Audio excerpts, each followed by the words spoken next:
दोस्तों जय हिंद। 26 जनवरी से पहले क्या गोदी मीडिया की रिपोर्टिंग को आपने कभी गौर किया है? या गोदी मीडिया के अलावा जो ट्विटर पर आईटी सेल है भारतीय जनता पार्टी बीजेपी के अमित मालवीय वाला, क्या उनके ट्वीट्स को आपने गौर किया है? किसानों के लिए वो क्या लिखते थे? टुकड़े टुकड़े गैंग, खालिस्तानी, आतंकवादी, इन तरह के शब्दों के जरिए वो किसानों को अपमानित करते थे, किसानों को बेइज्जती करते थे, किसानों के हौसलों को तोड़ने की कोशिश करते थे। लेकिन फिर क्या हुआ? 26 जनवरी की जो ट्रैक्टर परेड हुई, ट्रैक्टर रैली निकली, उसमें जिस तरह से हिंसा हुई और जिनके वजह से हिंसा हुई, उस घटनाक्रम को पूरी दुनिया ने देखा और उस पूरे घटनाक्रम के लिए जिम्मेदार लोगों के खिलाफ कार्रवाई करने की बात पुलिस की तरफ से की गई। लेकिन कार्रवाई उन लोगों के ऊपर की गई, उन लोगों के खिलाफ मामले दर्ज किए गए जिनका उस घटनाक्रम से कोई लेना देना नहीं था या उनकी तरफ से इनकार किया गया। लेकिन सवाल यहां यह है कि इस तरह के नैरेटिव को सेट करने के लिए मीडिया ने क्या किया या मीडिया को सपोर्ट करने वाले आईटी सेल के बंदों ने क्या किया?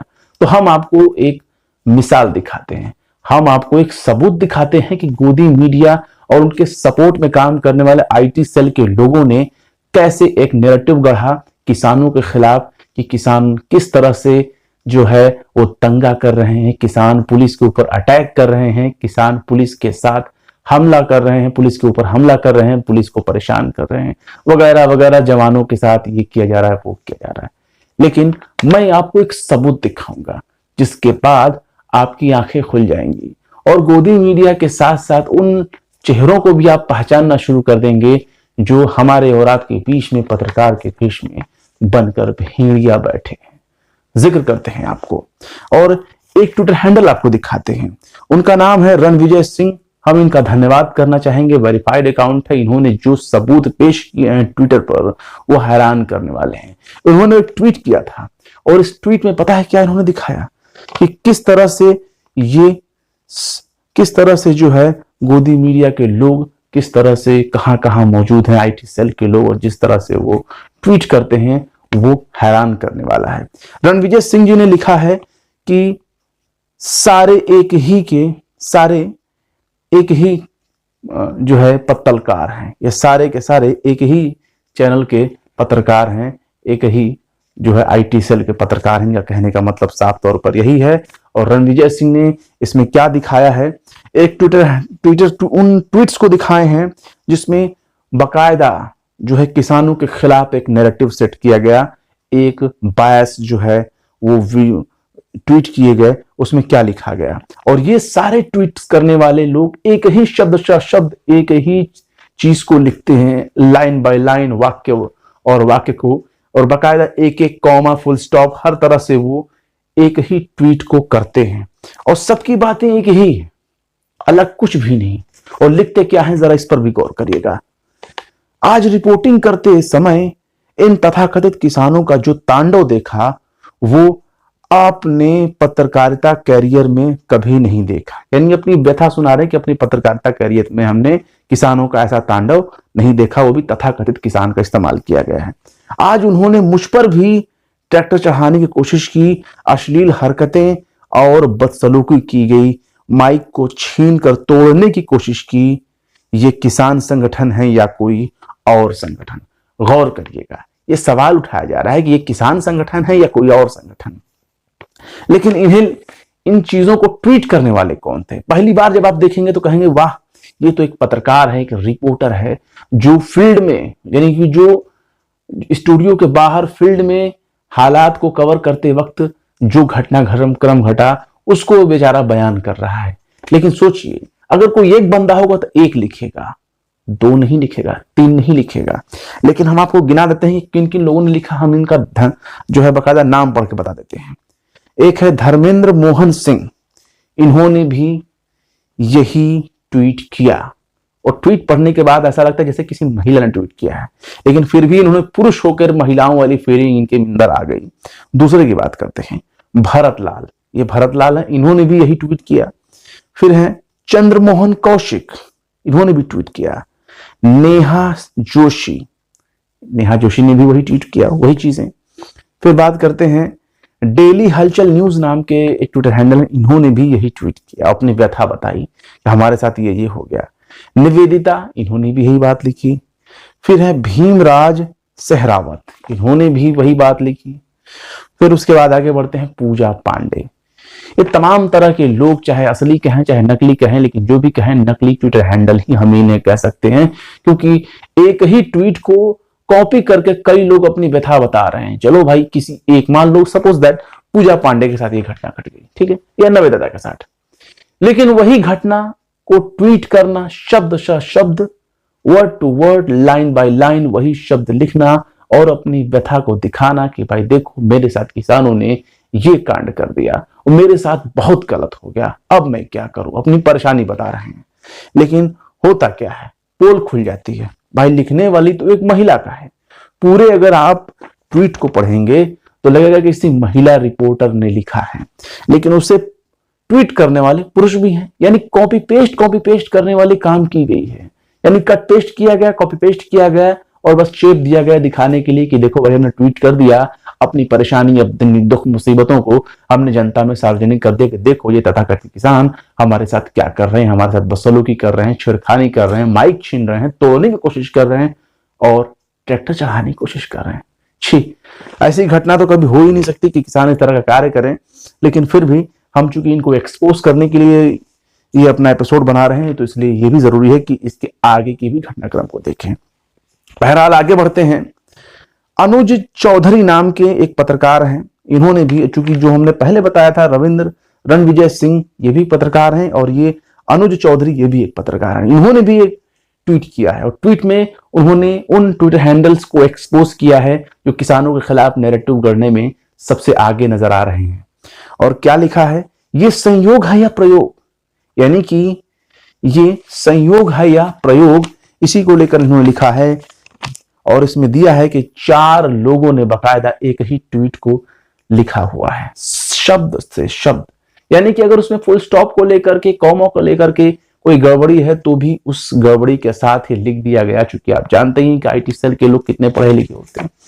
इन्होंने लिखा क्या था, इन 4 लोगों ने, जिनका नाम था रिधिमा पांडे, नेहा जोशी, पूजा पांडे, राजेंद्र भागवत, इन 4 ने क्या लिखा, कल जो मेरे साथ अश्लील हरकत हुई, सीधे सीधे जिम्मेदार राकेश टिकैत योगेंद्र यादव हैं। मैं दिल्ली पुलिस से मांग करती हूं कि इन दोनों को जल्द से जल्द गिरफ्तार करें। मैं एक पत्रकार नहीं, महिला भी हूं। ठीक है, ये अपनी व्यथा सुना रहे हैं कि बस सारा जिम्मेदार जो है राकेश टिकैत और जो है योगेंद्र यादव है।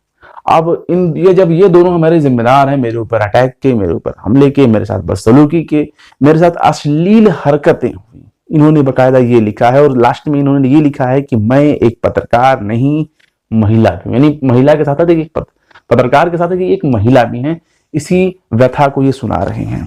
लेकिन ये तो साफ जाहिर हो गया कि एक महिला ने ट्वीट किया है। लेकिन इसी चीज को ट्वीट करने वाले कौन कौन लोग हैं, भक्तगण भी, गोदी भक्तों को जरा देखिए। उनका नाम है, पहले तो आप रिधिमा को लीजिए, रिधिमा एक लेडी नेम है, नेहा जोशी, पूजा पांडे, ये तीनों।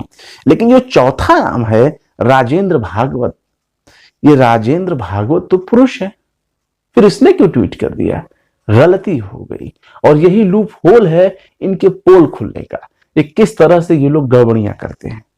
लेकिन अफसोस, इनके पोल जिस तरीके से खुल गए, जितनी आसानी से इनके मामले खुल गए, उससे तो यही लगता है कि ये सोचते भी नहीं, नकली ट्विटर हैंडल, फर्जी ट्विटर हैंडल इनके बनाए होते हैं और उसी के जरिए ये ट्वीट पर ट्वीट किए जाते हैं और ये सोचते हैं कि कैसे हम अपने प्रोपेगेंडे को सेट करें। याद करिए, शाहीन बाग कभी एक ऐसा ही दौर था, आज से 1 साल पहले, ठंड का दौर था, जाड़े का मौसम था। उस वक्त भी तमाम तरह के ट्विटर हैंडल शुरू किए गए, बाकायदा कई ऐसे पत्रकार भी थे जिनके ट्वीट शब्द मिल रहे थे। यानी जाहिर सी बात है उनके पास जो ट्वीट किए गए हैं वो ट्वीट कहीं और से आ रहे थे, आदेश कहीं और से हो रहा था। नाम लेना जरूरी नहीं, आप ऐसे ही समझ जाएंगे कि आखिर ये मामला कहां से चल रहा था और मामला जाकर कहां रुकेगा। लेकिन सवाल है, ऐसा करके आखिर मिल क्या रहा है, उसके पीछे एक बड़ा नैरेटिव है। इससे पहले किसान और सरकार दोनों पक्षों के बीच में बातचीत हो रही थी, 26 जनवरी की घटना से पहले। लेकिन अब क्या हुआ, 26 जनवरी की जब घटना हुई तो जिस तरह से किसान नेताओं के खिलाफ FIR दर्ज किए गए, मामले दर्ज किए गए, उन पर तरह तरह के आरोप लगाए गए, हालांकि उनकी तरफ से पहले ही इस बात को जाहिर कर दिया गया कि हिंसा से उनका कोई लेना देना नहीं। और उन्होंने खुद, किसानों ने जो है पुलिस प्रशासन के ऊपर, सरकार के ऊपर अपने ब्लेम लगाए, इल्जाम लगाए। लेकिन मामले को गौर करिए, उसके बाद जो 26 तारीख की जो नैरेटिव बदली, किसानों के मन में बहुत से लोगों के सम्मान थे, लेकिन अब वो सम्मान खत्म हो गया। ऐसा क्यों? और वजह ऐसे कि इसी की तलाश हो रही थी, बहुत दिनों से तलाश हो रही थी। एक बात और भी जरा गौर करिए, इसमें कोई मुस्लिम एंगल नहीं मिल रहा। गोदी मीडिया चिड़चिड़ा जा रहे हैं, उनके एंकर हो, एंकरनियां हो, अप्सराएं हो, देवदूत हो, सब के सब पागल हुए जा रहे हैं। कोई तो मुस्लिम एंगल इसमें मिले। इतना प्रेशर में वो गुजर रहे हैं कि आप समझ नहीं सकते कि आखिर वो करें तो क्या करें। उसमें कोई मुस्लिम एंगल नहीं निकल रहा। किसान आंदोलन में या ट्रैक्टर परेड में या जो ये हिंसा हुआ, इसमें कोई मुस्लिम एंगल नहीं मिल रहा है, ढूंढे भी नहीं मिल रहा है। तो ऐसे में गोदी मीडिया की सैलरी कटने की ज्यादा उम्मीद है कि आखिर उनका महीने की पगार में ज्यादा कटौती ना हो जाए, क्योंकि उसमें नफरत वाली चीज, नफरत वाले कंटेंट नागवार है, नदारद है, उसमें मिल नहीं रहे। इसलिए अब जिस तरीके से किसानों के खिलाफ हुड़दंगई दिखाया गया, किसानों को दंगाई बताया गया, किसानों को बलवाई बताया गया, उससे साफ जाहिर है कि इस मौके की तलाश बहुत दिनों से हो रही थी कि किसानों के खिलाफ बोलने के लिए हमें कोई तो मौका मिले। और अब ये मौका मिल गया, ना चाहते हुए भी ये बिन मांगी मुराद गोदी मीडिया को मिल गई। यानी एक बिन मांगी मुराद मिल गई, अनचाही मुराद मिल गई, जिसका उन्होंने कल्पना भी नहीं किया था कि मामला ऐसा हो जाएगा। हो सकता है इसके पीछे बड़ी प्लानिंग हो सकता है ये प्लानिंग कहीं और से सेट हुई हो, लेकिन शिकार तो फिलहाल किसान ही बने हैं। और किसान इस वक्त परेशान हैं, अलग अलग बॉर्डर्स पे भी प्रोटेस्ट चल रहा है, और गाजीपुर मामले को लेकर के तो और भी मामला संजीदा होता जा रहा है। फिलहाल आप इस गोदी मीडिया के प्रोपेगेंडे के बारे में क्या कहना चाहेंगे, कमेंट बॉक्स में जरूर बताएं। और अभी तक आपने हमारे चैनल को अगर सब्सक्राइब नहीं किया है और चैनल पर नए हैं तो कृपया हमारे YouTube चैनल को सब्सक्राइब करें, और हाँ, बेल आइकन में घंटी बस जरूर बजा दें। वहां पर एक प्रेस करते ही घंटी बनेगी, उसे प्रेस कर दें, छोटी सी घंटी बनेगी। इससे ये होगा कि हमारे लेटेस्ट वीडियो की कोई भी नोटिफिकेशन हो आपको फौरन मिल जाएगी। फिर मिलते हैं एक और वीडियो में किसी नई खबर के साथ।